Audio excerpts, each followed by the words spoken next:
tous et bienvenue dans les Têtes dans le Cloud, un condensé de news tech fortement influencé par l'écosystème Microsoft et animé par des passionnés. Passionnés, toujours les mêmes. Donc aujourd'hui, épisode 12 des Têtes dans le Cloud. 12 déjà, hein. Déjà 12, ouais. Bientôt la 100e, comme on se le disait. On y est presque. C'est ça, ouais, dans 10 ans, on fêtera ça. Belle activité, je suis assez content des sujets qu'on s'est proposés aujourd'hui. Ça bouge un peu dans l'écosystème Microsoft. Alors je fais un petit aparté pour commencer. Il y a notamment eu la semaine dernière, c'est ça, la FabCon, la grosse conférence sur Microsoft Fabric. On n'a pas prévu d'en parler aujourd'hui volontairement parce qu'on fera certainement un épisode spécial sur Fabric. Il y a eu beaucoup d'infos entre les news Power BI. Tu en as une pour aujourd'hui? Oui, j'en ai une, mais et surtout d'annonces sur la vision Fabric, etc. Il y aura peut-être de l'invité mystère, donc tenez-vous au courant et on dédiera un épisode spécial. Donc au programme du jour, aujourd'hui, on va parler de NVIDIA qui devient ou pas le leader de la Gen AI. Alors c'est toujours le contre-pied avec notre premier sujet hardware mené par Kevin. Et puis Kevin, tu nous parleras de Microsoft qui supprime Microsoft Teams. Du coup, à notre grand regret, on va peut-être lui dire adieu ou pas. Enfin, Romain, tu nous diras le low-code, enfin tu nous expliqueras plutôt pourquoi le low-code se la joue privé. Voilà, quelque chose qui était extrêmement ouvert, un peu accessible, ne l'est peut-être plus demain, et c'est peut-être des bonnes nouvelles. La navigation in private. In private, exactement. Avec Benjamin, on comprendra pourquoi Power BI perd la premium. Alors, on comprend toujours pas, mais on l'expliquera. Je l'accepte. Voilà, il y a débat. Et je finirai par vous expliquer comment OpenAI donne à nouveau la voix, donne une nouvelle voix, peut-être une voix synthétique. Pas mal de choses à partager. On va commencer tout de suite vif du sujet sur notre petite news hardware. Et autant dire que ce qui était la news de l'outsider au début de l'année, aujourd'hui est carrément inscrit dans la tendance Microsoft. Donc c'est plus la news hardware, c'est la news NVIDIA. C'est ça. Officielle. Qu'est-ce que tu peux nous dire? Il y a eu leur conférence, c'est ça notamment? En fait, là, on est vraiment dans la période où il y a les grandes messes des entreprises de la Silicon Valley qui ont lieu, pratiquement une par mois, là. Donc, il y a eu la GTC, donc, qui est la grande messe NVIDIA annuelle, où ils invitent tous leurs partenaires, tous leurs clients potentiels pour présenter leur roadmap pour l'année à venir et les années suivantes. Donc c'est quoi la vision T'étais avec popcorn, casquette NVIDIA. Popcorn, télé. Moi, j'étais vraiment comme un geek à fond. Donc, la conférence dure 2 heures. Et moi, il y a 3 aspects qui m'ont vraiment marqué sur cette conférence-là. Bon, déjà, sans trop de surprise, c'était l'IA. Mais 3 aspects sur leur nouvelle plateforme qui s'appelle Blackwell, qu'ils ont annoncé et qui a vraiment détaillé de A à Z pour l'IA générative. Donc, il y a 3 faits marquants. Donc, il y a la puissance, il y a la partie environnementale et il y a la partie vision qu'a NVIDIA sur l'IA générative de demain. Donc, en termes de puissance, déjà, les chiffres, ils sont astronomiques. Je laisserai les personnes geeks aller voir vraiment en profondeur ce qu'ils ont fait. Mais ils ont annoncé surtout avoir travaillé sur la partie inférence des LLM. Donc en fait, ce qu'ils disent, c'est qu'au final, oui, il y a besoin de gros GPU aujourd'hui pour entraîner ces LLM, donc que ce soit OpenAI, Llama, etc. Mais on va dire plus de 80% du temps, c'est vraiment à l'utilisation de ces LLM-là qui nécessite énormément de puissance de calcul aujourd'hui des serveurs.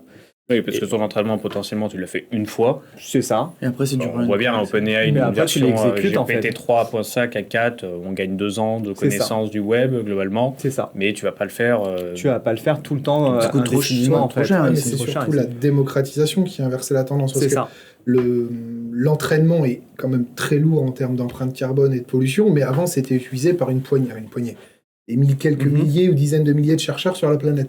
Là, tu es en mode, il y a des millions, voire des milliards de gens qui l'utilisent, donc forcément, même si l'empreinte d'utilisation, elle est ridicule, c'est multiplié par des milliards de requêtes. C'est plus la même. Et là, ce qui est intéressant, c'est que dans ce qu'ils ont développé, une des métriques qui est intéressante, c'est qu'ils ont multiplié par 5 les performances sur l'inférence avec leur nouvelle GPU. L'inférence, c'est quand tu envoies une requête à ton IA, c'est pouvoir utiliser les compétences de ton LLM. Donc, ça interprète, ça comprend et ça te renvoie un résultat. C'est l'utilisation vraiment de ton LLM, c'est ça. Donc, multiplié par 5, ça veut dire quoi? C'est que la capacité à générer des tokens, donc un token, c'est un mot anglais, on va dire, de 3 lettres à peu près, il est capable d'envoyer 30 fois plus de tokens par seconde.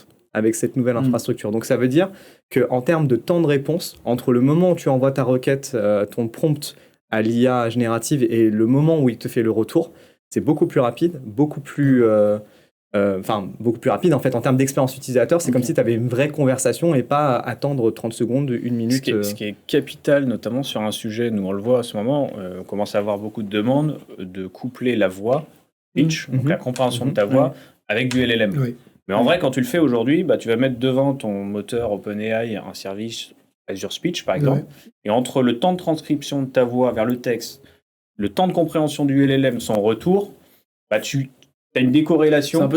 C'est une latence, en fait. Tu as une latence, exactement, qui fait que tu peux pas avoir une conversation naturelle avec ton bot aujourd'hui. Okay. Enfin, il faut faire un peu comme sur les messages vocaux du Trix, où ton message il est marqué comme enregistré avant que tu aies fini. C'est un peu comme ça, tu passes du contexte. Mais la force du LLM, normalement, c'est d'avoir le contexte. Donc le problème, c'est que si tu es obligé d'attendre la fin complète de ta réponse pour que lui analyse, en effet, tu n'auras jamais une expérience naturelle. Donc ça, c'est assez capital. Mais ça, tu vas avoir un sujet de langue. Parce que tu vois, sur les compréhensions de voix, en français, par exemple, ou les langues latines, le sujet, il est au début de la phrase. Exactement. Sauf que tu prends, par exemple, le japonais. C'est le gros problème, par exemple, quand tu regardes du YouTube en direct translate japonais, c'est une catastrophe. D'ailleurs, on salue tous nos fans japonais, si jamais il y en a. Mais pourquoi c'est une catastrophe ? Parce que, sauf quand les gens qui n'ont pas l'habitude de parler en japonais pour du contenu web, donc avec auto-translation, quand ils parlent normalement, le sujet ou le morceau le plus important d'une phrase en japonais est à la fin. Oui. Et du coup, si le LLM ne l'a pas, il ne peut pas démarrer. Et c'est là où, tu vois, cette logique de préenregistrement, de préenvoi, ça va pas marcher dans toutes les cultures. Et moi, je voulais aussi réagir quand tu parlais du temps de réponse amélioré. On voit, nous aussi, d'un point de vue pro, un grand classique. Tout le monde était très content de ChatGPT, de ses perfs, de ses réponses à usage public et gratuit. Quand c'est gratuit, c'est toujours bon, même si c'est nous le produit. Mais globalement, nous, on le voit maintenant à usage pro, le même produit, parce que ChatGPT 3.5, ChatGPT 4, c'est globalement ce qu'il y a derrière les outils pro. On est beaucoup plus exigeant. C'est que même, moi j'ai des retours clients, il dit non, j'en veux pas, c'est trop lent. Mais gars, tu t'y es intéressé parce que ça fait 1 an que tu fais Mumuse avec. C'est un des enjeux justement, parce que x30 du coup par le nombre de tokens par seconde, et un des partenaires du coup qui s'est positionné en disant on va travailler avec ces nouvelles plateformes-là, c'est Microsoft, qui ont dit nous on va en faire profiter à tout l'écosystème Azure et l'écosystème Copilot, notamment Copilot M365 pour améliorer justement les temps de réponse. Donc en fait, toutes ces nouveautés hardware vont avoir un impact direct côté... mais c'est quelque chose qu'ils amènent sur une nouvelle plateforme. Donc, quand ils disent on va en faire bénéficier Copilot, sur les futurs data centers demain qui seront délivrés avec Il y a les deux, en fait, ça où ils ont été malins, c'est que pour les clients qui n'y sont pas encore, ils vont construire des nouveaux data centers. Et eux, ils l'auront direct. C'est ça, ils l'auront direct, et s'ils payent, bien sûr. Et ce qu'ils ont indiqué, c'est que Microsoft, c'est l'entreprise qui a le plus gros data center avec les derniers GPU de dernière génération. Donc, la précédente génération. Ils font un roulement. Et ils ont fait en sorte que l'architecture, même si tu ne construis pas tout le data center avec toute la nouvelle plateforme, tu peux faire des swaps en fait rapidement, GPU, et en mettre les nouveaux. Donc Microsoft a dit qu'il travaillerait justement sur ces remplacement rapide. C'est ça. Donc en gros, la dernière version, elle est déjà obsolète. Je ne sais pas si ça sera dans l'année qui va arriver, dans l'impact environnemental. Alors justement, sur l'impact environnemental. Parlons de cette obsolescence. Ce qui est intéressant déjà, ils ont donné une métrique intéressante sur l'entraînement d'un modèle. Donc ils ont dit le dernier modèle mis à disposition par OpenAI. Donc je pense qu'ils parlent de GPT-4 Turbo. Oui, les 4 Turbo. Avec ses 1,8 trillions de paramètres. Ils disent qu'aujourd'hui, avec vraiment leur plateforme actuelle, c'est 8000 GPU, ça prend 90 jours pour entraîner et c'est 15 mégawatts d'énergie. J'arrive pas à... 1 mégawatt, c'est 400 foyers alimentés en électricité sur une année. C'est quelques parcs éoliens. Voilà. Ou un gros parc éolien. Aujourd'hui, avec leur nouvelle plateforme, pour vraiment garder ces mêmes 90 jours d'entraînement, il leur faut plus que 2000 GPU. Ok, donc déjà 4 fois moins. Et 4 mégawatts d'énergie. C'est rien. Parce que juste pour donner peut-être aux gens, à titre de comparaison de quelque chose de plus palpable qui consomme de l'électricité. Un micro-ondes. Non, la nouvelle salle de concert entièrement en LED à Las Vegas. C'est pas très palpable non plus. Non, mais ça se voit. Tout le monde, je pense, l'a vu. On peut le voir. Le dôme qui est intérieur-extérieur couvert de LED. À chaque concert où il est utilisé, il consomme l'équivalent de 24 heures d'électricité de la ville de Créteil. Et ça choque personne. Voilà, non mais juste pour donner Il y a des smileys dessus. C'est là où on n'est pas prêt à l'international. La rêve qui te donne, c'est la ville de Créteil. Non mais je veux dire, c'est que c'est en gros, c'est une préfecture. Enfin, Je vous parle pas de celle de Levallois. Non mais c'est l'équivalent d'une ville standard. Franchement, je parle pas d'une ville capitale, d'une grosse ville comme Lyon, tu vois. Non, je parle d'une ville standard de pays du Nord. Globalement, donc aujourd'hui, quand on te fait une salle de concert qui consomme autant que 24 heures de consommation électrique d'une ville, ce que vient d'expliquer Kevin, franchement, elle est quoi Oui, mais est-ce que c'est pas un faux débat? Parce qu'en fait, dans le fond, c'est que tu compares un truc qui est déjà déraisonnable, tu vois. Oui, mais justement, c'est qu'on veut taper sur la conso électrique de l'IA, enfin à côté... Mais aussi parce qu'on est qu'au début de son utilisation partout. Mais demain, si tu en as vraiment partout... Mais ce qui est intéressant, c'est que rien que sur l'entraînement, du coup, tu passes de 15 MW à 4 MW, et ils disent même à l'utilisation, parce que finalement, c'est là où ils économisent déjà, avec leur nouvelle plateforme, 20 kW juste sur le traitement des données. Ok. Dans tous les cas, ce qui est important, c'est de dire qu'ils ont pris en compte cette considération écologique, et donc de tout ce dont on va avoir le débat de plus en plus. Et que derrière, ils essaient, dans tous les cas, d'améliorer la chose. Donc, ce qui est déjà... très bien, et en même temps, c'est pas toujours pas assez. Mais ce qui est vachement intéressant sur cette partie environnementale, il le rappelait, c'est que sur les 8 dernières années vraiment de l'histoire de NVIDIA, sur les 8 dernières années, ils ont fait x1000 en termes de performance sur la partie traitement, calcul pour l'IA. Et ils disent que dans la belle époque, la golden era, on va dire, de l'informatique moderne, entre les années 80 et 90, c'était plutôt un x100 tous les 10 ans. Et là, en fait, ils ont réussi à faire un x1000 et en réduisant, en réduisant l'impact environnemental petit à petit. Question. Est-ce que ça serait pas super intéressant de calculer, tu vois, on peut calculer l'impact carbone de l'IA, là, globalement, enfin, au moins de l'IA Microsoft, estimé. Est-ce qu'on pourrait estimer l'impact carbone qu'on enlève par rapport au gain de productivité qu'apporte l'IA. Parce qu'en fait, avant l'IA, les gens faisaient des choses. Et le but de l'IA, c'est de faire un gain de productivité. Mais par exemple, je ne sais pas, tu gagnes 3 heures par jour. C'est quoi l'impact carbone des gens ces 3 heures par jour versus l'impact carbone de l'IA? Et ça serait là de voir, est-ce qu'on est positif? C'est comme l'automatisation des process et tout aussi. Mais ça serait là de voir. Le sujet du ROI en entreprise. Est-ce qu'on a ROI carbone? Je pense que ça viendra petit à petit. Tu avais un dernier point? Ouais, le dernier point rapide, c'est la vision qui est vachement intéressante. Déjà, ils disent que l'IA générative, aujourd'hui, en fait, tu es capable de générer du texte, des images, même dans certains cas des molécules pour les scientifiques. En fait, ils disent qu'à terme, tout ce qu'on aura numérisé en fait, dans l'histoire, on sera capable de le générer. Et ils donnaient un exemple qui est vachement intéressant, c'est sur les signaux au niveau des cerveaux, par exemple.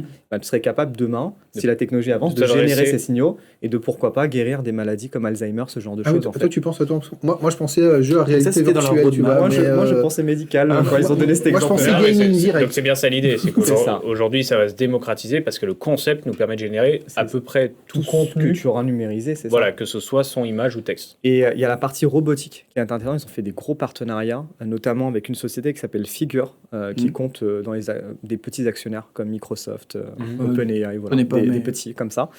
Et du coup, en fait, les capacités de GPT, donc OpenAI a fait des partenariats avec plein de sociétés de robotique qui permettent justement à des robots, grâce à GPT-4 Turbo, de comprendre en fait le langage, les interactions, la voix, et c'est vachement impressionnant. Et du coup, NVIDIA mise fort là-dessus. Et avec toute leur plateforme qui va permettre d'entraîner les robots dans des environnements virtuels pour qu'ils apprennent à marcher, comme des voitures autonomes, comprendre la langue, et avec cette inférence justement qui va être réduite vraiment à un seuil très minime. On n'est pas loin de iRobot.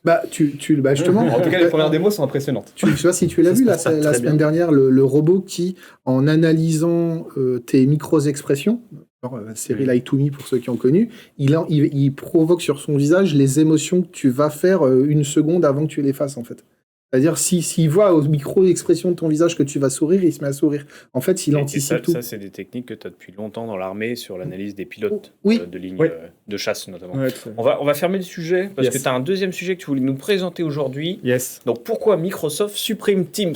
Alors, une autre remorque qu'on annonce dans cette émission. C'est ça. Is it the end? Is it the end? Pas totalement. En fait, il y a à peu près un peu plus d'un an, Microsoft a présenté la nouvelle version de Teams, qui a fait du grand bien. Oui, on pouvait switcher tenant, c'était trop bien. Mais surtout moins gourmand.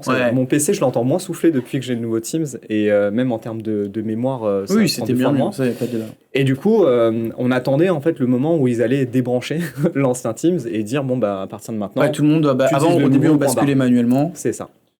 Oui. Pardon, j'ai coupé. Et tu décides j'ai été un peu... Non, je vous ai coupé, on m'a dit qu'il y avait des questions sur Twitch, et on ça n'a marche. pas mis Twitch en parallèle, donc Je prends la main. Du coup, la nouvelle application Teams va devenir la norme d'ici 28 jours. Donc Microsoft a annoncé l'arrêt du support de l'ancienne version de Teams au premier trimestre. Ok. Et donc là, normalement, tous les utilisateurs, quand ils lancent l'ancienne version de Teams, il y a un petit message en disant Ça, que on dans avait- 28 jours, Donc on avait le choix d'avoir le New Teams jusqu'à Voilà. maintenant, celui-là va être forcé. c'est ça, il va être forcé. Maintenant, le nouveau Teams va devenir le seul Teams, en fait. Et donc c'était deux piles de code différentes, logiciels C'est ça. installés. C'est Donc ça. c'est-à-dire qu'il y en a un qui va être supprimé ou c'est à toi de le supprimer. Ce sera à toi de le supprimer parce qu'il sera plus actif, il marchera plus. Ok. Voilà. Et du coup, il y a un petit bandeau noir qui apparaît depuis le 1er Ouais, avril. on l'a tous, moi aussi, Voilà. chez mes Et, clients. et c'est parce que c'est un changement de bêta à GA ou En fait, il était déjà en JA, mais les deux coexistaient en attendant parce Oui, qu'en il y a fait, déjà le nouveau Teams, vous voyez ses fonctionnalités se faire compléter au fur et à Ouais. mesure parce que la Bah, première fois logique, quand elle était avec sortie, les avatars. voilà, c'est ça. Oui. La première fois quand elle était sortie, tu pouvais même pas mettre des applications de nouveau Teams. Ouais. Et en fait, au fur et à mesure des mois, ils ont commencé à rajouter des fonctionnalités. Et maintenant, c'est arrivé à t'as les mêmes fonctionnalités, voire plus maintenant dans le nouveau Teams. Et du coup, l'ancien va mourir. Ouais, il ne Voilà. va pas mourir, il prend sa retraite. Il prend sa retraite. Tout à fait. Après, ça plus de 6 années de bons et loyaux Ouais, mais je le services. vois chez mes clients déjà. Ouais, moi. Ouais. Moi, j'ai les messages et tout. dans le genre, t'as encore le switch vers le New Outlook qui n'a pas été Alors, fait de la même manière. Ça, non ils T'as ont encore annoncé. le choix. Alors, je pense. ça, le Outlook, c'est un peu plus compliqué parce que le nouvel Outlook, il manque beaucoup de features. Ils ont annoncé de mémoire le support jusqu'à 2029 Ah, quand même. de l'ancien Outlook et c'est pour ça qu'il y a des fonctionnalités de Copilot qui arrivent dans l'ancien Outlook. À la base, c'était pas du tout Oui, prévu. mais parce que ça va Ok. encore durer, quoi. Mais il y a tellement eu une gronde des utilisateurs en disant non, mais c'est mort, je n'utilise pas le nouveau Outlook. Ils ont dit bon, ok. Et le nouveau Outlook, c'est par exemple le online, c'est le nouveau Et c'est ce qui est bizarre parce que ça te laisse le choix, enfin ça laisse penser que ça serait un autre produit presque, Oui. si tu pouvais choisir. Ouais, mais ils ont fait un mauvais pari, c'est que sur Teams, quand ils l'ont sorti, le nouveau Teams, qui manquait des fonctionnalités, c'est pas grave. Ce que tu attends de Teams, globalement, c'est que tu veux pouvoir chatter. Outlook, ça fait 40 ans que c'est dans les mœurs, tu peux pas lui retirer des fonctionnalités. Teams, la plupart des gens, soignons honnêtes, et c'est aussi notre métier, une partie de notre métier d'accompagner les gens. On le voit bien, Teams, déjà, les gens s'en servent pour les appels, les messages. Il y a même des entreprises où ils ont interdit les réunions dans Teams. Donc en fait, tu te doutes bien que s'il manque 4-5 fonctionnalités majeures dans Teams, ça gêne personne. Et- Outlook, non, Outlook, c'est des gens, leur métier, c'est Ouais, de vivre bien dans sûr. Outlook. Tu peux pas Ouais. retirer des Et fonctionnalités. question qui est posée, le nom du nouveau Teams Toujours Bah, s'appeler Teams Toujours Teams. Microsoft Teams. Et je pense qu'à Il y a terme, il va New perdre Teams. le New. Il va perdre le New parce que là, c'était pour bien différencier. Ils avaient fait 2 petits logos différents. Mais il va disparaître. Et d'ailleurs, Roger, notre 69. plus gros supporter qui pose cette question, nous fait remarquer que les pots de fleurs ont changé de place. Exactement. On a eu un peu de logistique. de logistique avant sur les pots de fleurs. S'il te manque, Roger, on regardera pour comment les remettre. D'ailleurs, le jeu en commentaire, c'est trouver pourquoi on a enlevé les pots de fleurs. Et l'autre point assez marrant, je vous le partage parce Vas-y. que lundi c'était Pâques et Poisson d'avril, Ah oui. le 1er avril. Et il y a 1er avril dit Easter eggs, C'est ça. petite blague sur la toile, etc. Est-ce que j'ai vraiment dit la toile? C'était dit la toile, J'ai ouais. dit la toile. Ouais. C'est vrai, ça se dit encore. Tu le dis encore. Ça se dit. On relancera le débat. Sur les internets. Non, et du coup, j'envoie à Kevin une news que je vois passer d'un D'un expert. un chief data officer qui dit les nouvelles fonctionnalités Teams annoncées. Il y en a une qui s'appelle Focus, Ouais. qui fait que, Ah, je l'ai vu aussi, moi j'ai que cru. tu peux activer toutes les Non, tu peux désactiver toutes les autres fonctionnalités de tes participants concentré Teams sur le pour que tu Teams. sois concentré. Et l'autre qui s'appelait Monitoring. Monitoring, qui permet d'activer toutes les cams pour être sûr que tout le monde est Suivi. concentré. Et j'envoie ça à Kevin et je lui dis c'est incroyable, ça va faire débat. Et moi, genre, Et tu sais- ça va faire. Je l'ai lu ça va aussi faire du et j'avoue buzz. que j'avais pas compris ce que c'était et j'étais en mode c'est bizarre mais ok.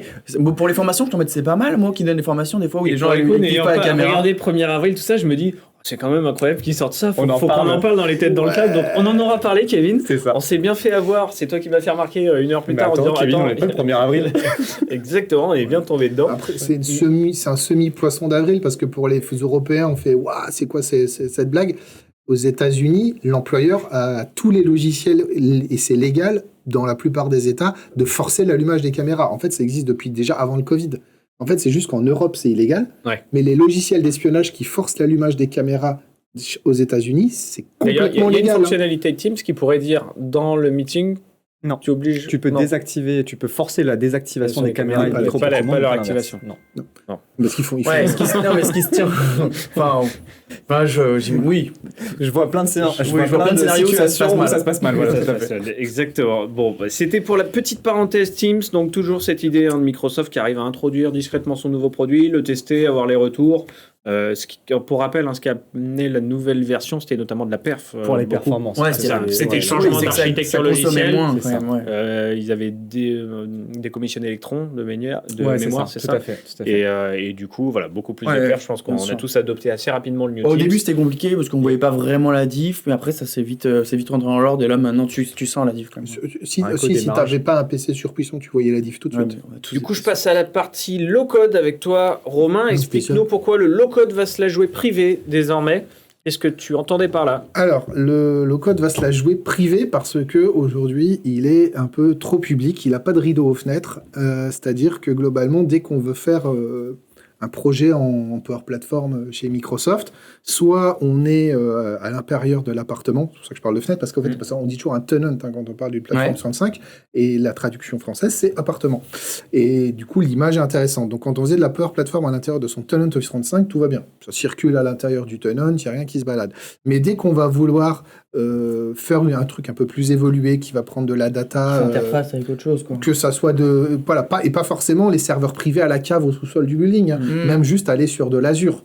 Dès qu'en gros on sort du tenant, on passe par les internets pour rester au niveau de Kevin. J'ai encore le World Wide Web. Voilà, par les ondes. Voilà, et le sujet, c'est que du coup, tu as de la donnée qui va transiter sur Internet à un moment ou à un autre. Et qui va, chez toi. Voilà, qui va partir de ton appart sécurisé vers le data center sécurisé, mais il y a un trou entre les deux. Et alors, c'était toujours plus ou moins compliqué pour beaucoup de monde parce que alors on sécurisait les deux points de chaque côté, puis il y avait la zone, il y avait le Far West entre les deux, et puis tu serrais le postérieur pour que ça se passe bien. Globalement. Ah ouais. Voilà. Je me suis jamais posé la question. Mais en fait, ça posait des vraies contraintes d'infrastructure complexes. Et surtout, quand on voulait faire les projets, parfois c'était un frein parce qu'on te dit, OK, faire du low-code, ça coûte pas cher, c'est rapide, mais tu vas mobiliser ton armée de cybersécu et d'architectes pour mettre tes gateways. Ouais, ce que j'allais dire, c'était le principe de la gateway, la même qu'on utilise sur Power BI. C'est la même. C'est les mêmes. Et la nôtre, c'est voilà. Donc la gateway, pour rappel, une passerelle qui te permet... C'est un tunnel un peu sécurisé. De lier ton cloud à ton on-prem ou deux clouds entre eux.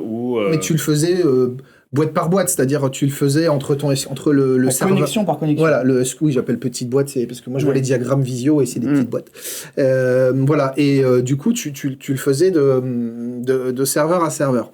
Et donc là, ce que Microsoft t'explique, c'est que là maintenant ils vont mettre en place les VPN privés au niveau des connecteurs Power Platform. Et au niveau du Dataverse, qui est la base de données incorporée, et au niveau des plugins de Dataverse. Donc, ça veut dire que tu vas avoir ton VPN, tu vas être en VPN. En fait, tu n'as plus de notion de mettre des gateways. Donc, tu vas pouvoir configurer ce VPN. Et par exemple, les scénarios qu'explique Microsoft, on a un schéma là-dessus. On arrive à le projeter. Ouais, voilà.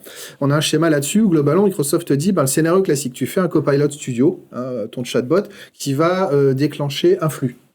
Ce flux Power Automate, il va avoir besoin d'aller chercher des informations, remplir des paniers, remplir des tickets dans différents outils. Donc, tu dois te connecter à plein d'outils tiers de l'entreprise. Et tu dis, en Power Platform, c'est facile, j'ai un connecteur qui va dans SAP, dans ServiceNow, dans SQL. Sauf que, non, là, ton projet, il s'arrête net parce que, je dois faire des connecteurs sécurisés de partout, des certificats. Et tout le monde fait, OK, c'est bon, OK, t'as 3 jours de Copilot Studio et X architecte. Là, non, si t'as ton VPN privé qui existe déjà, je fais la version très courte, mais globalement, tu pouvais laisser le schéma à l'écran. Et globalement, ce qui va se passer, c'est que ton Copilot Studio et ton Power Automate vont se retrouver à l'intérieur. Tout va bien jusque-là, tu es dans ton tenant. Et dès que tu vas sortir, en fait, tu vois, ils mettent subnet, mais globalement, en fait, ce sont des slides officiels Microsoft. Ah ouais. Oui, alors je précise. On peut fouler sur le design. Voilà. Mais parce que c'est en preview. Voilà, on est en full preview. Mais c'est la VNet Gateway, c'est la même chose ou c'est autre chose ? Non, c'est pas... Non, c'est encore autre chose. Mais en gros, c'est globalement... Enfin, je veux rester sur du niveau très vulgaire parce que c'est du preview. On est vraiment sur du VPN. Et du coup, donc c'est la notion de private endpoint. Voilà. C'est ça, le point de terminaison privé de ton service tout cloud. Tout est privé. C'est-à-dire qu'ils te disent, voilà, t'es vraiment en mode tunnel complet et configuré sur tous tes connecteurs. Mais par service, du coup. Alors, c'est sur tes connecteurs en général, sur tes plugins et sur ton Dataverse. Ça reste dans une logique low-code, parce que j'imagine Gateway, c'est pas n'importe qui peut le faire. Oui, c'est ça. En fonction des droits de ton entreprise, c'est souvent pas n'importe qui, en effet. C'est souvent quelqu'un qui n'a... ou Archie, non ? C'est ce qui stoppe. En fait, c'est ce qui stoppe beaucoup de projets low-code. Ouais. Tu dis, faites des connecteurs, machin, vos users, ils vont pouvoir se connecter aux données d'entreprise. Ouais, mais c'est sûr que Micheline, à la compta, elle va mettre une data gateway sur le serveur Azure, bien sûr. Alors que là, c'est la promesse avec ce VPN-là. C'est configuré au niveau... En fait, tu configures au niveau entreprise que tous tes connecteurs, tes plugins et tout sont dans le VPN. En fait, tu autorises les chemins. Voilà, et tu autorises les chemins. Après, tu as de la config détaillée, etc. Par contre, il y a un petit mais. Microsoft a rajouté une petite news en bas de la page en disant nous sommes en preview et à la fin de la preview, on vous informera des tarifications de licence. Ouais, ça me paraît logique. Voilà, mais Gateway est gratuit. Moi, non. Voilà. La Gateway va disparaître au profit de... Non, ça va rester pour du cas par cas. Parce que nous, on en a encore besoin. Parce que là, la même. Voilà, là, on parle d'entreprises qui ont l'habitude, parce que toutes les entreprises n'ont pas de VPN. Pour l'on-prem. Pour l'on-prem, ouais. Okay. Et ce qu'il faut comprendre, c'est que toutes les entreprises n'ont pas l'habitude de faire du full VPN pour tout le monde. Là, on parle. Donc, ces entreprises qui n'ont pas ça, elles le feront pas. Mais les entreprises qui ont tout VPN pour tout le monde, forcément, après, ils vont le mettre dedans. C'est une vraie réponse. Ça fait longtemps qu'on a ce débat-là. Depuis le début. Tu montes, on l'a déjà dit, peut-être plusieurs fois ici, mais des grosses architectures virtuelles sécurisées sur Azure. Et puis à un moment, tu dis, et on a la Power Platform à côté, qui est standalone, un peu boîte noire, public, du coup, parce que ça passe par Internet, etc. Et quand tu as un RSSI en face, il te dit, no way, j'ai pas construit tout ça pour autoriser ça, ou Power BI avec Synapse. C'est la même chose. On fermait tout Synapse, et à un moment, tu as Power BI qui avait pas ses private endpoint, et qui était là tout seul en mode SaaS. Bon, du coup, toutes mes données, je les sors alors que j'ai bien verrouillé. Le RSSI dit plutôt Gateway, non? Et en fait, j'ai un deuxième schéma qui est un deuxième schéma qui est intéressant. C'est que d'ailleurs, c'est ce que Microsoft racontait hier. Ils ont fait une conf, l'IA, etc. et toutes les technologies low-code. Et ils disaient, c'est que vu que tu as plein de systèmes dans tous les sens, tu as le sujet connecteur, mais tu as aussi, parfois, tu vas utiliser le Dataverse, donc la base de données, en centre pour faire le point central, et je fais toutes mes applications qui vont sur ce Dataverse. Le Dataverse, qu'est-ce qu'il a de fort? C'est que déjà, il marche avec Fabrics, et en plus, il fait des tables virtuelles. Une table virtuelle, pour les gens qui font un peu de base de données, globalement, c'est une vue, si on parlait de modèle de base de données. Sauf que les tables virtuelles, soyons francs, la plupart des clients ne les utilisaient pas, parce que monter une table virtuelle, en faisant transiter toutes tes données en mode « coucou, je me balade dans le Far West », ça va pas le faire. Et là, du coup, ça, c'est le deuxième schéma. Il est parti vite. C'est le deuxième schéma, c'est que là, du coup, tes tables virtuelles dans ton Dataverse vont profiter du Virtual Network. Et là, du coup, pareil, je peux du coup mettre un tunnel permanent sans crainte de sécurité, avec des datas qui seront invisibles de l'extérieur et qui vont être là. Et donc là, voilà. Et donc là, je peux avoir plein de systèmes et c'est génial. Et tu te rappelles, c'est un débat qu'on avait eu avec quelque chose qui s'appelait l'Azure Synapse Link, qui te permet d'attaquer ton Dataverse directement côté Synapse, entrepôt de données. Et en fait, le client disait, mais attends, ça se passe comment, cette sécurisation globale? Il n'y en avait pas. Donc là, tu as une réponse, encore une fois, pour les liens inter-outils. Alors, moi, je vais aussi te donner une autre réponse. Alors, quand tu es des clients qui viennent de la data, ce n'est pas un souci pour eux, ils ont un portefeuille qui a l'habitude. Moi, les clients low-code, quand je leur disais avant cette news, il va falloir mettre un Synapse pour mettre tes données dans Dataverse. Non, ça s'arrêtait là, parce que quelqu'un qui fait... Les budgets low-code en termes de licensing, c'est pas les mêmes que les budgets Synapse, et quand ils voient, alors, le lien Synapse va me coûter 10 fois le prix de mon projet par mois. Je vais pas faire ça. En fait, côté data, c'est pas un souci pour vous. Moi, côté low-code, non. Moi, quand on voit le prix de Synapse, on me dit, je vais pas mettre Synapse, en fait. T'as vu le prix du truc par rapport... Ou Fabrique, mais voilà. Il y a une question pour toi qui est de Roger. Low-code, on pourra donc attaquer une API limitée à l'interne. Oui, en fait, c'était le premier schéma que je montrais, c'est que ça va être aussi pour les API. Donc pour tout, en gros, c'est le but, c'est vraiment que c'est le VPN, et c'est pour ça que j'aimais bien aussi j'aime bien le schéma là et celui d'après aussi. c'est que bien les schémas, globalement, quoi. oui, non mais là pour une fois que j'en ai, On teste c'est les virtuel. images en live et tu vois Antoine qui Antoine, fait il lance des l'heure. allers-retours. Ah ouais, la régie en Sachant PL, qu'on Il a n'a ça pas va eu être assez décalage. d'infos, je pense, quand on balançait les schémas. J'ai dit, tiens, C'est surtout que les schémas, je les ai récupérés il y a pas longtemps. Et c'est voilà, virtual En même temps, c'est 20 network. minutes. je te l'avais dit de l'afficher au mot pingouin. Mais on l'a pas dit, pingouin. Et pour répondre à la question de Roger et des autres, en fait, il faut comprendre, c'est le lien virtual network. Et donc, on est dans le vrai virtual network. Donc, tout comme avant le cloud, on était obligé de développer des applications en se basant qu'on était dans le VPN du client, bah là, c'est pareil. Donc, toutes les API que le client ne veut pas exposer sur Internet, il les met dans le VPN et on a accès. Et donc, ça simplifie ça pour la partie ProDev et ça simplifie aussi les projets pour les citizen makers et citizen developers. Donc c'est une excellente nouvelle. Voilà. Leur plateforme Très qui ça avance, continue c'est bien, ouais. C'est son ça. Non, c'est industrialisation. Benjamin, pour passer à toi, Oui, c'est à moi, ton Benjamin. sujet, du coup, Power BI perd la premium. Alors là, c'est... Ouais. Alors, il y a beaucoup d'annonces de fonctionnalités en ce moment parce que Fabric, etc., et ça évolue bien côté produit. Oui, ça avance, Par contre, forcément. là, on a un gros sujet Ah, il y a un de gros licensing. Il y a un gros dos, comme dirait l'autre. hein. Ouais, on avait Donc, on avait quoi avant On avait quoi? On avait grosso modo 4 licences. Côté Power BI. Voilà, on avait Power BI Pro, la licence Power BI pour faire du développement personnel. C'était une licence individuelle. Donc ça, c'est celle, parce que c'est quand même toujours le sujet, c'est à la fois ta licence unitaire à la personne et la licence dev qui permet de publier ton rapport. Mais dont en tu auras vrai, toujours besoin. quand tu n'as pas beaucoup de monde dans ton entreprise, souvent tu prends Ça que des passe. pros. Tu peux prendre des Et pros. c'est bon. ça veut dire que tout le monde a le droit potentiellement de publier à la base. Oui. Mais en vrai, avec un peu Tu d'admin, peux consommer avec, il n'y a voilà, pas de problème. tu te bases sur de la pro. Ensuite, on a eu la fameuse capacité premium, donc qui, elle, n'est pas une licence unipersonnelle, c'est une capacité partagée entre tes utilisateurs. Donc, tu achètes une capacité, cette capacité, tu vas la partager sur ton tenant, donc c'est une ou plusieurs capacités, donc partons du principe que tu en prends une.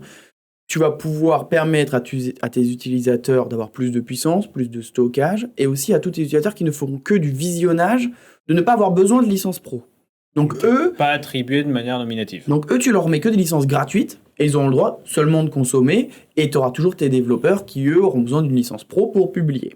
Donc c'est assez rapidement rentable à une échelle, vu que c'est à une échelle où... une entreprise. Voilà, quand tu scales à une entreprise où tu as la majorité, on va pas se mentir, tu as 80% des gens qui font que de la consultation et pas du tout de la création, bah ça peut vite être On rentable. t'annonçait que tu pouvais mettre sur une P1, donc ça commence à P1, P2, etc. Ouais, ça va jusqu'à 1500 personnes en parallèle en Ouais, consultation. après ça c'est... Ça se discute Ça beaucoup dépend de des ce que tu as, usages. ça dépend de C'est comment ça d'ailleurs a ce qui a été toujours été créé. le plus dur à prédire. Hein. C'est C'est très qu'est-ce dur à qu'il te faut prédire. par rapport à un usage donné. Non, mais tu vois, côté low-code, cette licence, nous, on était fans parce que quand on nous demande d'inclure des KPI un peu avancés ou des rapports dans une appli Power Apps, c'est la capacity Oui, qu'on exactement. disait. Parce que du coup, on était même chez des gens qui n'avaient pas de Power BI ni rien. C'était pour nous, le low-code faisait entrer la Power BI chez le client grâce à ça. Donc C'était souvent super. sur un schéma basique, on va dire, si tu T'as avais du pro. 200-300 personnes, 50, enfin en dessous de 500 on va dire. En dessous, même, ah non, moins que ça.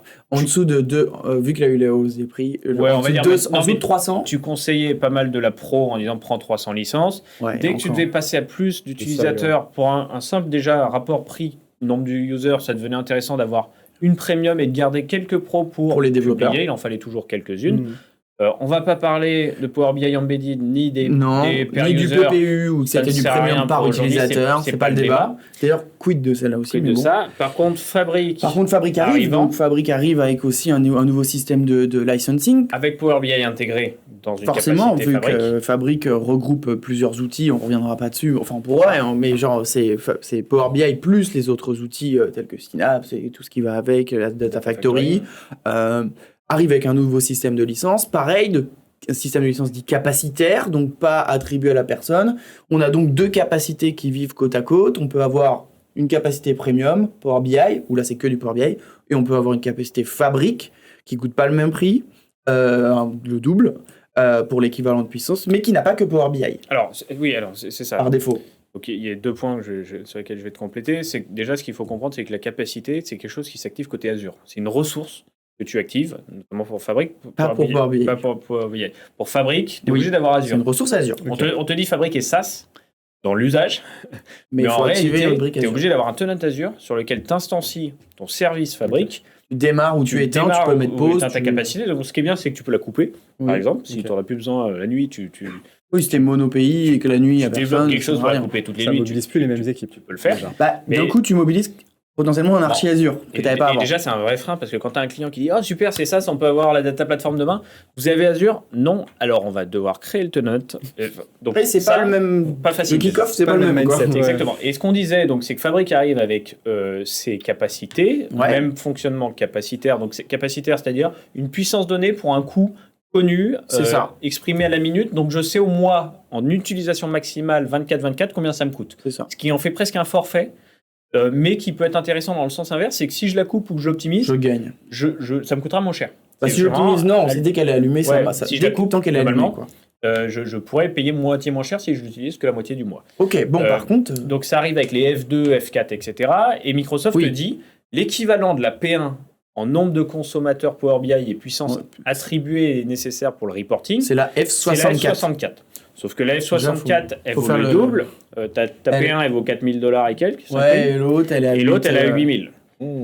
Parce que ta fabrique derrière, enfin, tu as le reste de fabrique, donc tu as de quoi faire une data platform. Tu as du Synapse, tu vois. Ouais, tu as du Synapse, tu as toute la capacité pour faire de la transfo de données stockage. On partage à l'heure actuelle de ton Power BI. Le licensing. Et donc voilà, donc on était au début sur les deux premières colonnes, celle de gauche avec 4675 qui est du premium. Qui était le premium Power BI. Donc non, on était sur celle de gauche et celle de droite. Exactement.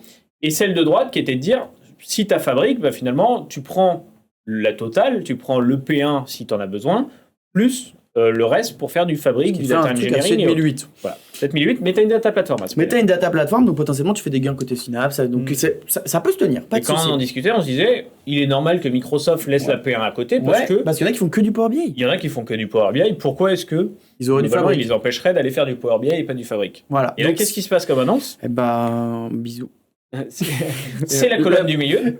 Non, avant ça, on nous annonce qu'à partir de juillet 2024, il ne sera plus possible d'acheter de Premium Power BI. Voilà. On sera obligé, si j'ai plus de 200 utilisateurs, enfin même dès que je veux plus de fonctionnalités, d'acheter du Fabric. Je vois très bien, parce que le move derrière ça, c'est que tous les clients potentiels aient une data platform avec Fabric. Qui soient tous au moins dans l'expérience Fabric. C'est ça. Et du coup, il y a plus de choses. Donc tu dis, bon, plus cher, tu as quand même beaucoup plus de produits. Mais pour les clients dont tu parlais, qui voulaient juste optimiser un peu les coûts, mais qui sont sur d'autres clouds. Ouais, c'est super, j'ai plein de jouets, mais je ne vais pas m'en servir en fait. Alors, on va en parler après, parce que tous ces jouets-là, le problème, c'est que potentiellement, je ne veux pas que mes enfants jouent avec. Alors, il y a plusieurs sujets. C'est qu'en effet, déjà, tu as les clients qui ont peut-être des data platforms sur d'autres technos. On validait BigQuery en interne de chez Google, par exemple, des choses comme ça. GCP, etc.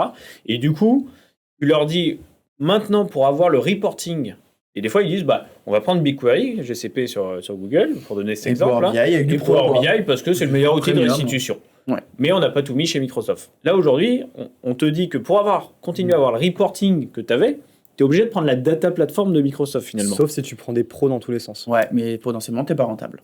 Donc, parce qu'on vous montrait aussi là, dans le graphique, il y a 3 prix. Il y a 3 prix. Il y a celui de gauche dont on ne va plus parler, qui est le premium. Mais on se disait au début, non mais attends, par contre, moi, si je bascule pas à 7008. Hors de question. Pour avoir l'équivalent d'une P1 en nombre de lecteurs. Voilà. On te disait, l'équivalent, c'est la F64, mais qui coûte le double. Tu dis, comment Microsoft va amener ses clients à dire, comment tu fais passer la pilule? On te garde la capacité d'une P1, mais t'as plein de jouets. Ce qu'ils ont introduit. Donc, ce qu'ils ont introduit, c'est la réservation. C'est si tu veux avoir le même prix, ta F64, non plus à 7008, mais à 4006. 5 € de plus. À 7, 5, 7, comme ça, 5 maintenant, tu la réserves. C'est-à-dire que tu es obligé de la prendre pour au moins, alors j'ai pas le chiffre, je sais pas si c'est au moins 1 ou 3 ans. C'est un des deux, donc il faut au moins que tu la prennes 1 an, et dans ces cas-là, tu la paieras 4008. Sinon, si tu veux l'arrêter à tout moment, tu la payes. C'est combien tu contractualises avec Microsoft un engagement de 3 ans. Donc alors, il faut vérifier de X temps. De X temps. Tu la réserves. Et du coup, tu as le tarif préférentiel. C'est un concept qui existait déjà sur SQL, sur Azure, tu pouvais faire de la réservation d'instance. Oui, tu pouvais te dire sur 3 ans, j'ai presque 40, 50, 60, ça pouvait aller assez haut. De réduction si j'engageais finalement je donnais de la visibilité sur ma consommation. Voilà, quelqu'un nous répond bien que c'est pour 3 ans. C'est juste qu'il affiche en public là. Merci pour c'est qui a répondu? 3 ans. Kembered, merci pour l'info, on l'avait pu. Donc voilà, c'est bien sur 3 ans. Donc ce qui est assez dingue, ils sont, encore une fois, nous on adore dire ça, ils sont forts. Mais c'est un sacré move quand même. Ils te disent finalement, tu vas avoir Fabric. En plus, tu avais la P1. Maintenant, tu as toujours ta P1, mais en plus, ta Fabric. tu as le droit de l'utiliser ou pas. Et c'est ce que tu vas nous expliquer. Ça, c'est pas... Ouais, on va en parler après. Globalement, c'est qu'en effet, tu as ce potentiel qui est là, mais tu pourrais le limiter. Qui est exploitable. Mais le potentiel est exploitable. Donc, super stratégie pour que tes équipes viennent te dire à un moment, finalement, la fabrique, pourquoi on ne l'utilise pas aussi pour la data range ou d'autres choses. Et en plus, ils te disent, par contre, pour garantir ce prix-là et pas avoir de grands changements, tu t'engages sur 3 ans. Et en plus, ils te mettent du Copilot, parce que dans la S64, tu as du Copilot. Mais il y avait le Copilot dans la Premium P1. Ah, il l'avait dans la P1. Okay. Donc oui, tu as du Copilot, tu as tout ça. Par contre, et tu l'as dit, j'ai plein de jouets. Et moi, je sais que mes clients ils vont dire, mais attends, moi je veux pas que tout le monde joue avec tous les jouets, c'est pas possible. Ça, parce que finalement, tout ce qui était présent à la base sur des projets que tu ferais dans Azure naturellement, maintenant tu retrouves tout dans Fabric. Pas tout, mais tu retrouves beaucoup de choses. Tu retrouves pas mal de choses. Tu retrouves ton Synapse, tu retrouves ton Data Warehouse, tu retrouves ton Data Factory. C'est une gouvernance à mettre en place. Et t'as tout dit. Nous, on fait de la gouvernance de Power BI depuis longtemps. Donc on sait activer tout ça. Par contre, moi j'ai regardé le panneau d'administration à l'heure actuelle, et c'est ce qu'on avait le débat, et j'espère que ça va changer. On va avoir le choix, il va falloir que ça change. C'est-à-dire qu'à l'heure actuelle, je ne peux juste dire oui ou non, tu utilises Fabric. Tu peux pas dire oui, alors cette personne pourra utiliser Data Factory. Cette personne, on peut pour l'instant déjà. Côté gouvernance Fabric, ça c'est un sujet. Tu peux pas fermer une partie de ton catalogue. Si oui, non. Point barre. Et c'est un problème pour les achats et les décisions qui sont prises dans l'entreprise, c'est que des fois ils vont dire, je sais pas, sur le streaming de données, le gros volume, c'est Databricks. Et là, sauf que tu as Spark dans Fabric, donc tu peux faire aussi du streaming, ou toute la partie Stream Analytics, mais tu peux pas dire non, vu que notre outil choisit groupe et Databricks, alors les gens font pas ça. Le Stream Analytics, ça tu peux pas ça. C'est quand tu as Fabric, tu as accès à tout de base, sauf si je crois qu'il y a Data Activator auquel tu peux dire que tu veux pas. Il y a, j'en ai vu un autre, Copilot, auquel tu dis que tu veux potentiellement pas, mais par exemple le reste tu peux pas. Et le vrai débat que moi je vais avoir après avec mes clients, c'est qu'oublions pas, c'est une capacité partagée. Imaginons qu'il y en ait un qui passe sous les radars, qui fait un notebook, qui bombarde la capacité et qui te fait effondrer ta capacité. Là, il y a un vrai débat. La conso de SKU, du coup, côté data range, impacte ton Power BI ? T'as pas une répartition réservée ? Tu vas, je pense, alors il faudrait que je vérifie dans le panel admin, je pense que tu vas pouvoir basculer et dire quelle puissance tu veux max d'un côté. Mais dans tous les cas, oui, les deux, tout le monde partage les mêmes puissances. Donc ça veut dire que là, dans les mois qui viennent, on va avoir de la gouvernance. Et surtout préparer les clients. Moi, j'ai des clients, il va falloir les préparer à se dire, il y a tout ça qui arrive. Il y a une autre stratégie quand même, c'est que sur Fabric, tu vas pouvoir faire comme sur Power BI. Tu as des clients, tu me l'avais dit, qui des fois font une premium de test et une premium un peu officielle, où là, tu es sûr qu'il n'y a que des rapports validés pour pas que ça pète. Des rapports financiers groupe ou des choses comme ça. Codir, sur Fabric, tu peux faire la même chose. C'est que finalement, tu peux avoir autant de capacité Fabric que tu veux. Mais ça va rien changer. Parce que tu pourrais en avoir une dédiée au reporting, non ? Tu pourrais très bien dire, sur cette capacité-là, je désactive le Fabric. Ouais, tu pourrais dire, j'ai une F32 pour le data range. Sur le papier, tu pourrais. Et une F64 pour la partie report. En tout cas, voilà, ça va vous poser de gros enjeux. Donc, c'est quand même...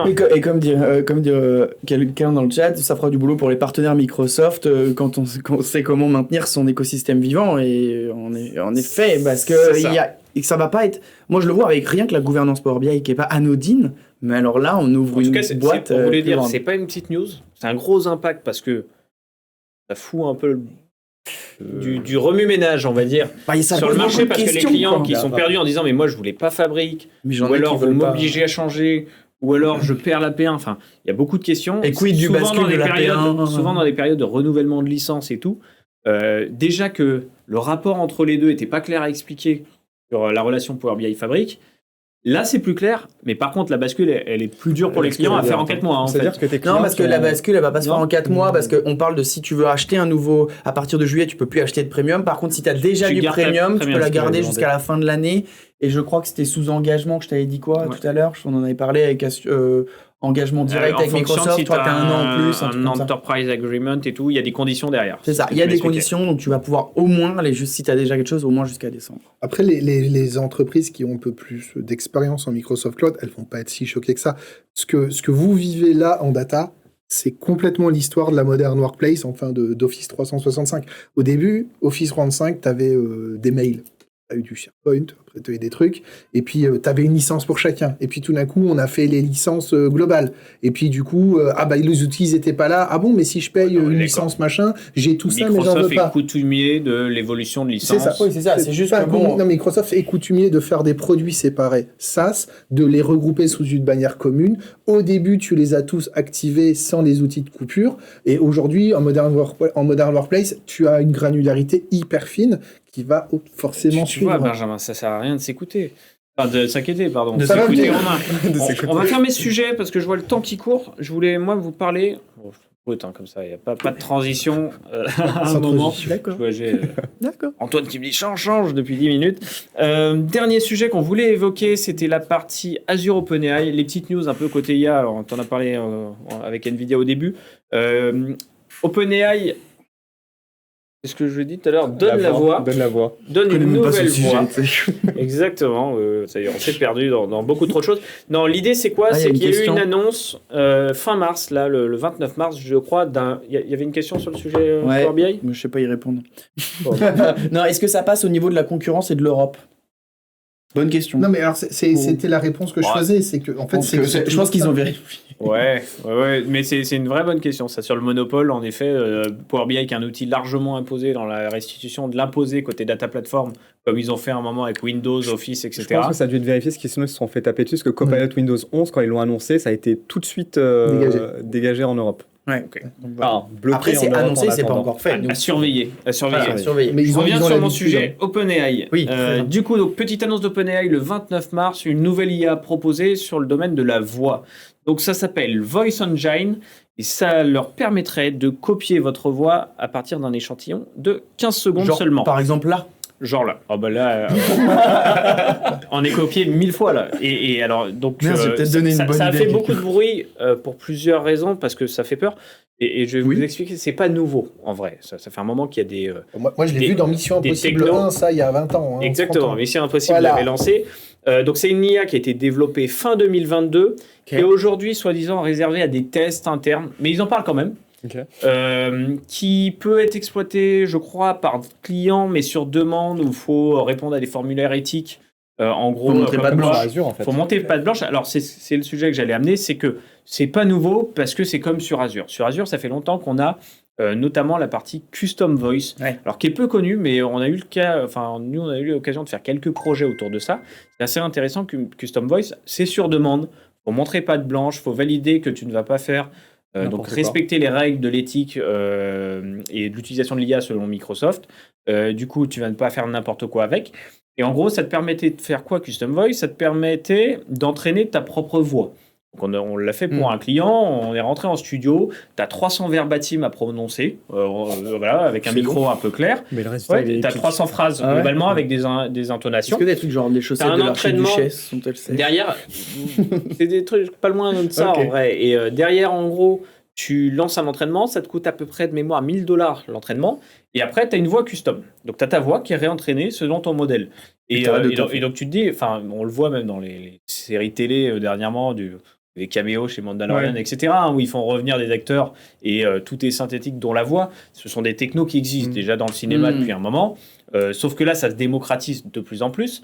Jusque-là, moi, j'en parlais aux clients, c'est que le custom voice, alors ils appellent ça la neural voice, hein, c'est la voix neuronale, voix synthétique, était disponible pour $1000 d'entraînement sur demande à Microsoft. Là, c'est côté OpenAI que ça arrive, qui a l'air de respecter les mêmes critères d'accessibilité.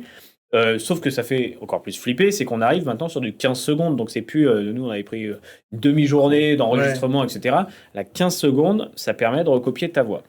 Les cas qui sont cités, pourquoi OpenAI en parle? Alors, avec des pincettes, n'annonce pas qu'ils vont le sortir, parce que forcément, et Romain, c'est un des premières choses que je vais dire, il y a du risque de deepfake, on va en parler après, mais du coup, les cas qui sont cités, c'est, alors, Kevin, tu m'avais dit l'accessibilité. En effet, c'est notamment quelqu'un qui n'aurait pas sa voix, qui aurait perdu sa voix ou qui ne sait pas parler, enfin voilà, pour des raisons de santé. On pourrait lui en créer une ou lui recréer sa voix d'avant. Globalement, ça c'est à partir de banques d'images. Il y a le sujet de la traduction live, qui est quelque chose qu'on a vu arriver chez Google l'année dernière, qui avait été annoncé et qu'on voit arriver. Moi, je l'ai vu chez Samsung aussi. Maintenant, tu peux passer tes appels en traduction live. Aujourd'hui, ce n'est pas ta voix qui fait une voix anglaise si tu parles. Demain, ça pourrait l'être. Donc, on sait que ça, c'est aussi une des recherches que les éditeurs cherchent à pousser. Globalement, c'est à peu près ça les deux gros cas d'usage. Donc, par contre, la bonne nouvelle, ça se démocratise. Il peut y avoir des applications, en tout cas concrètes. Il y a plein d'applications possibles. Imaginez demain avoir la chaîne Les Têtes dans le Cloud, traduite live avec nos vraies voix, ton et identité en japonais, dans toutes les langues, en japonais, pour notre public japonais. on vous remerciera à ce moment-là. Et du coup, où il était. Donc ça forcément, t'imagines qu'un YouTube qui sort ça demain, c'est extrêmement puissant. Ça bouleversera, je pense, ça enlève des emplois. l'écosystème YouTube, quoi. J'allais dire, ça enlève des emplois. Ça Il y a enlève des gens, des c'est emplois, qui c'est leur métier quand même. Bah, personne n'imite ta voix. Si, les imitateurs. Mais non, mais il y a des gens qui traduisent, justement. Ouais, mais là, c'est vraiment le ton de ta voix. C'est ta voix. C'est ton timbre et tout. Par contre, en effet, ça ouvre tout le pan des dérives à la Black Mirror et de se dire, bah, demain, quelqu'un est capable, avec un pauvre passage teaser YouTube, d'appeler peut-être quelqu'un de ta famille avec ta voix, et on aura beaucoup plus de mal à détecter. C'est même les mêmes red flags que Sora, en fait, avec la génération vidéo, là, tu as la génération de la voix. Tu mixes les deux, t'as le combo. En fait, ils le font aujourd'hui de façon moins accessible. On en avait parlé dans la précédente émission. Il y a eu en Asie un PDG qui a été complètement deepfake, c'est-à-dire voix et images. Ouais. Et il a organisé un espèce de conseil d'administration éclair un dimanche et il a volé. Les mecs, ils ont volé des millions, en fait. Donc tu te dis, ça c'est très bien. Tant que c'est pas open source, c'est très bien. Déjà.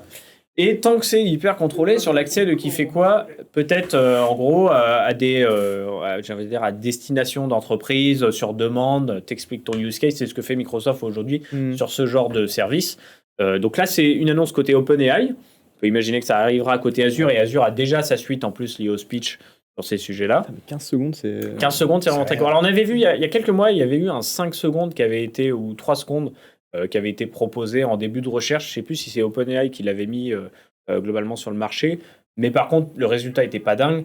Là, a priori, en 15 secondes, ils ont quelque chose qui est assez dans propre. L'exemple que tu avais sorti avec les 300 phrases, qu'avec les différentes intonations et tout, c'est de l'entraînement pour savoir quand tu es heureux, triste, en colère. Ouais. Et là, en 15 secondes... Ouais, il joue en effet sur l'effet de surprise. Tu mets un peu le côté sérieux. Non, c'est bluffant. 15 secondes, voilà. Il y a quelque chose d'a priori assez proche. Donc, c'était la grosse annonce récente d'OpenAI. On avait parlé...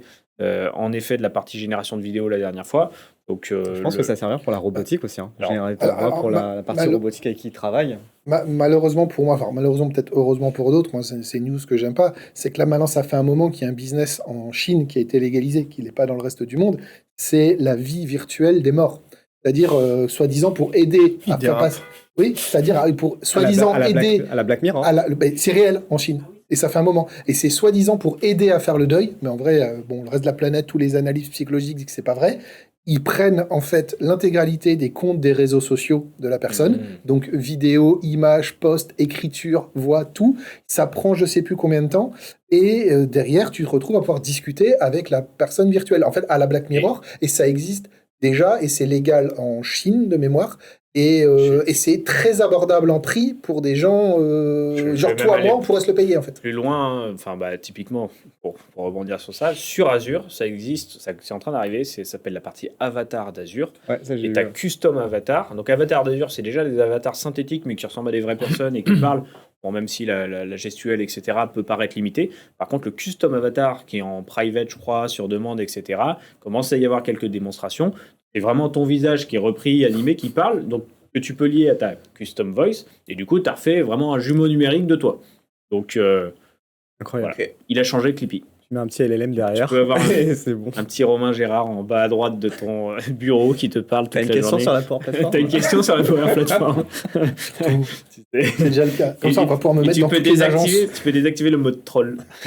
Ah non, ça marche pas. C'est comme il n'y a pas l'outil de gouvernance, c'est comme Power BI, il n'y a pas les boutons. Il est forcément on va faire un plugin. On va finir sur cette note positive, en tout cas sur cette remarque humoristique de fin, parce que la note, on ne sait pas si elle est positive, c'est que l'IA avance très vite, peut-être des fois un peu trop vite. Et comme disait Roger côté Azure, dans le chat, ça fera du boulot pour la cyberdéfense. Exactement, oui, on n'est pas à l'abri du sujet deepfake. Donc voilà, on rappelle, donc c'était les avancées d'NVIDIA sur la GenAI, c'était Microsoft et la suppression de Teams, mais de l'ancienne version comparée à la nouvelle qui avait été introduite. Le low-code qui introduit toute la partie VPN, Private Endpoint, pour donner une version sécurisée pour l'entreprise. Power BI qui introduit un nouveau système de licensing avec la Premium qui disparaît. Ouais, c'est pas qui introduit, qui enlève la vision licence Power BI Premium pour basculer côté fabrique. Totalement. Et OpenAI avec l'introduction de leur nouveau modèle qui vous copie la voix en 15 secondes. On espère que cet épisode vous a plu comme d'habitude. Merci pour la participation sur Twitch, sur le chat. Prochain épisode, comme je l'ai annoncé, on va essayer de faire le spécial FabricCon. Yes. Et on vous dit à très vite pour un prochain épisode. À plus. Merci. Bye.